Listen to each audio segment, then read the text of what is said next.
सिवान का वो किला जहां साहबुद्दीन का नाम आज भी गलियों में गूंजता है और हर चौक चौराहे पर सियासत का मेला लगता है।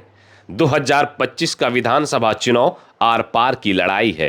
एक तरफ राजद की लालटेन जो ओसामा साहब के जरिए साहबुद्दीन की विरासत को फिर से जगमगा सकती है, तो दूसरी तरफ एनडीए का कमल जो एमवाई गठजोड़ में सेंध लगाने को बेताब है। ये मुकाबला सिर्फ सीट का नहीं बल्कि सिवान की सियासी इतिहास का पन्ना पलटने को तैयार है। तो आप भी तैयार हो जाइए। क्या ओसामा की लालटेन फिर जल उठेगी या कमल खिलकर इतिहास रचेगा? आखिर रघुनाथपुर का ताज किसके सर सजेगा? आइए इस समीकरण को समझते हैं।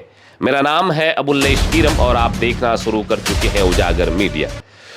1952 से शुरू हुआ यह सियासी मेला रघुनाथपुर बिहार की सियासत का बड़ा मंच बन चुका है।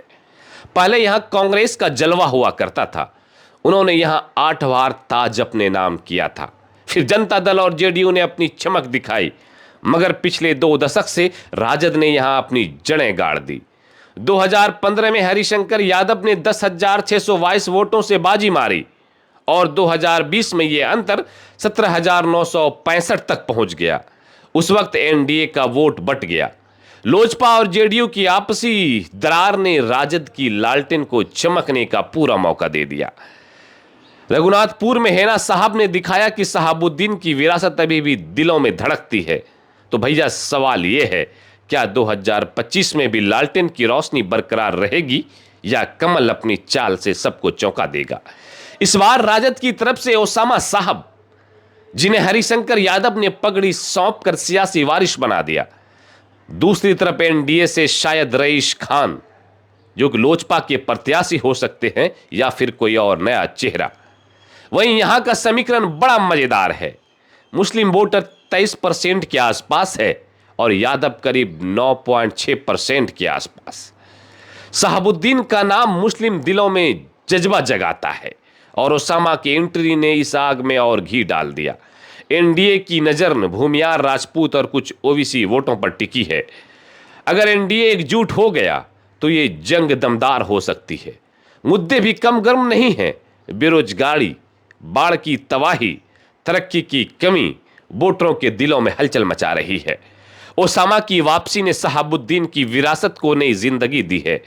हरिशंकर का समर्थन उनके लिए ट्रंप कार्ड है, मगर रईस खान जैसे पुराने दुश्मनों की एंट्री सियासी अदावत को फिर से भड़का सकती है। अब सवाल यह है, क्या लोजपा कोई ऐसा दांव खेलेगी जो मुस्लिम वोटों में सेंध लगा दे, या राजद का MYSC का जादू फिर चलेगा? ओसामा की एंट्री ने राजद के हौसले को 4 चांद तक पहुंचा दिया है। एनडीए के लिए MY+SC के किले में सेंध लगाना आसान नहीं। अगर बेरोजगारी और बाढ़ जैसे मुद्दों पर एंटी इनकम्बेंसी की आंधी चली तो राजद का पल्ला और भारी हो सकता है। तो भाइया, क्या कहता है आपका दिमाग? इस सियासी रन में बाजी कौन मारेगा? अब आप बताओ, रघुनाथपुर का ताज 2025 में किसके सिर सजेगा?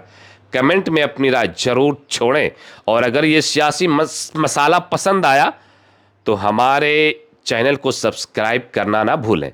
ऐसे ही चटपटे दमदार विश्लेषण के लिए हमारे साथ बने रहें।